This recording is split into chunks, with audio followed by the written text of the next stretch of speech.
Tarde, boa noite, tudo bem com vocês? Galerinha, como a gente tinha combinado, a gente vai começar agora uma série de vídeos especificamente sobre a estrutura da dissertação argumentativa. Vamos lá, para a gente começar a entender, a gente vai falar primeiramente sobre a introdução. Só que antes de falar sobre a introdução, a gente vai falar outra coisa, sobre a importância de você, como estudante, desenvolver um rascunho. Vamos lá. Por que fazer um rascunho se quando eu o faço, muitas vezes, o que eu entendo é que eu estou perdendo tempo? Quando você planifica aquilo que você quer escrever, onde você pretende chegar, o seu texto ele fica melhor, ele fica mais coerente. Então é extremamente necessário que você, como estudante, aprenda a desenvolver o rascunho. Vamos lá. Aqui nessa primeira tela, a gente tem uma analogia bem bacana. Nós temos duas portas. A primeira é uma porta atrativa, significa que assim que eu abri-la e entrar nessa casa, eu vou ter provavelmente um interior excepcional. A segunda são ali 3 portas fechando um buraco e não tenho nenhuma vontade de abrir essas portas e descobrir o que tem ali dentro. Quando eu falo sobre introdução, eu falo justamente sobre essa porta de entrada do seu texto. Você gostaria de ter a porta da esquerda, uma porta atrativa, ou a porta da direita? Essa analogia ela esclarece muito bem o papel da sua introdução. A primeira coisa que o corretor vai ver no seu texto é a sua introdução. A primeira coisa que ele vai ler é a sua introdução. E se essa introdução é uma introdução bem feita, provavelmente o seu texto será atrativo e as suas chances de tirar uma nota muito maior, elas acabam aumentando exponencialmente. Vamos entender um pouquinho como funciona. O que é preciso apresentar na minha introdução? O INEP, galera, que é basicamente o instituto que prepara essa prova, ele libera todos os anos uma cartilha. E essa cartilha, ela diz especificamente que a sua introdução, ela precisa apresentar 2 fatores. O primeiro deles é, eu preciso apresentar o tema que vai ser tratado e eu preciso também apresentar a minha tese. Tese é a sua opinião que vai ser defendida no decorrer do texto. Então fica muito fácil a gente entender o que precisa ser apresentado. A estrutura que o Enem exige é essa: tema, tese, argumentos, proposta de intervenção. A gente entende que tema e tese, esses 2 aspectos especificamente, eles dizem respeito a quê? Justamente a minha introdução. Só que eu posso optar por 2 formas de começar a minha introdução. A primeira forma, ela diz respeito a um texto, a um parágrafo muito curto, um parágrafo muito direto, onde eu apresento simplesmente o tema e a tese e ponto final. Só que muitas vezes eu, como professor, e fazendo análise de todos aqueles textos que foram 1000 nas redações do Enem dos anos anteriores, eu percebo que essa é a forma errada. Por que fazer um parágrafo tão curto é errado? Porque o corretor espera ver no seu texto a apresentação de uma bagagem cultural. E isso só pode acontecer, ou melhor, isso só vai acontecer quando você passar a apresentar um repertório sociocultural na introdução, no desenvolvimento. E como é que a gente consegue fazer isso? Aplicando a segunda alternativa de construção de parágrafo. Você pode fazer uma introdução contextualizada, bem construída e articulada, ou seja, você vai utilizar recursos para tornar a sua introdução muito mais atrativa para o corretor. Primeiro exemplo, da primeira forma.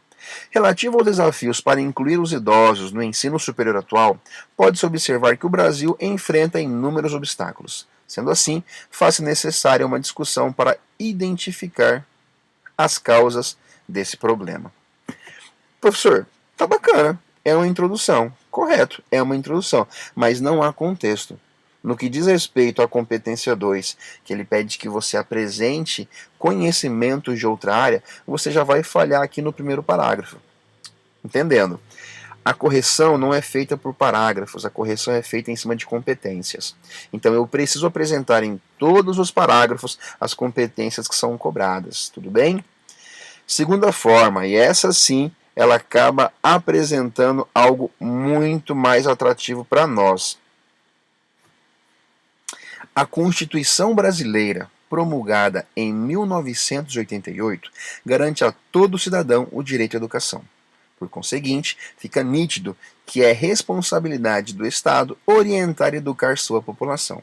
Entretanto, Continuamente, observa-se o descumprimento dessa garantia, principalmente no que diz respeito à inclusão de idosos no ensino superior. Nesse contexto, não há dúvidas de que a formação educacional de idosos é um desafio no Brasil.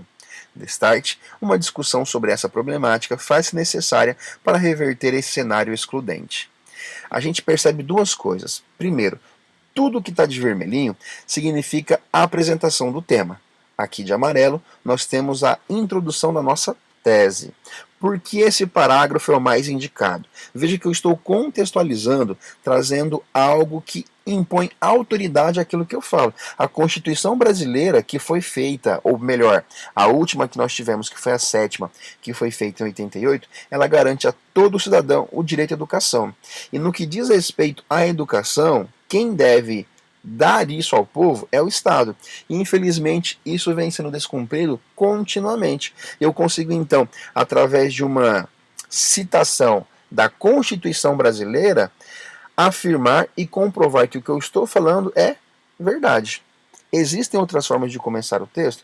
Com certeza. Essa segunda é mais histórica, ou seja, ela vai utilizar a mitologia.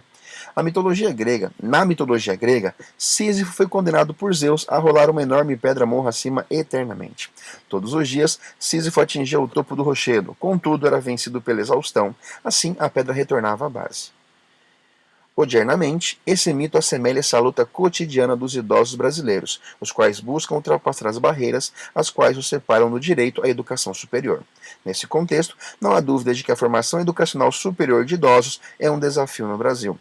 A gente fez aqui uma analogia através de uma alusão mitológica, de uma alusão histórica. E veja que interessante, a gente está basicamente mostrando que a luta cotidiana de muitos idosos para que consigam entrar nas universidades brasileiras é a mesma luta que Sísifo tinha. Ou seja, era um desafio cotidiano. Eles tinham que passar por isso todos os dias, da mesma forma que hoje os idosos também o fazem. Queridos, essa introdução não é minha. Ela foi adaptada de uma introdução de um texto que tirou mil na redação. O que isso significa? Que se você, a partir de hoje, começar a procurar novos textos que foram mil na redação do Enem, vocês poderão adaptar fragmentos desse texto para utilizar no seu texto, na sua redação. E isso provavelmente vai ser de grande valia. Outro texto que foi adaptado. No Brasil, o início do processo de educação superior remonta ao primeiro reinado. No entanto, esse ato não se configurou como inclusivo, já que se caracterizou pelo estabelecimento de um apartheid educacional, ou seja, uma escola exclusiva. Atualmente, algo semelhante ocorre com o ensino de pessoas idosas, principalmente no que diz respeito ao ensino superior. Dessa forma, fica evidente que a formação superior de idosos no Brasil é um desafio. Logo, uma discussão para resolver esse problema é a medida mais eficaz. De novo, tudo que está de vermelhinho é a nossa apresentação do tema para o corretor, o que está de amarelo, sublinhadinho aí, é justamente o que eu tenho como tese, como minha opinião. Fica evidente que a formação superior de idosos no Brasil é um desafio. Por que um desafio? Porque a escola de nível superior no Brasil ela é excludente. Por que ela é excludente? Simplesmente pelo fato de não deixar que o idoso seja incluso dentro do que seja educação superior. Agora, por que isso acontece? O porquê a gente só vai explicar no desenvolvimento. Formas que você tem de começar o seu texto. Nós temos através de uma citação de autoridade, como foi feito ali no parágrafo que começa com a Constituição. Nós temos as alusões, que podem ser feitas através da literatura, através da música, através de filmes, através de uma citação histórica, através da física, da biologia, da filosofia. Todas as disciplinas, tudo aquilo que nós temos no nosso dia a dia, ele pode ser apresentado na introdução como uma forma de contextualizar o nosso tema. Por último, aqui nós temos os dados estatísticos. O que seria basicamente isso? É quando eu entendo que uma informação jornalística, um dado divulgado por um centro de pesquisa, ele pode ser utilizado como recurso para apresentar o quê? Desculpa, gente. Para apresentar a nossa introdução. Larinha, basicamente é isso. Volte agora os slides, veja um por um, dê pause, anote, faça isso para que você consiga desenvolver melhor a sua introdução. Aqui no finalzinho tem um exercício, tá? Você vai fazer se você quiser, mas eu recomendo que você faça. Produza uma introdução para cada um dos temas abaixo. Ensino à distância, avanço ou retrocesso para a educação brasileira. redução da maioridade penal, desafios para a inclusão de pessoas autistas na sociedade brasileira. São 3 temas diferentes e cada um deles você poderá aplicar um recurso diferente para começar o seu texto. Queridos, isso é tudo. Qualquer dúvida, qualquer dificuldade, deixe nos comentários, curta o vídeo e compartilhe com seus colegas. Um abraço do professor Felipe e até a próxima.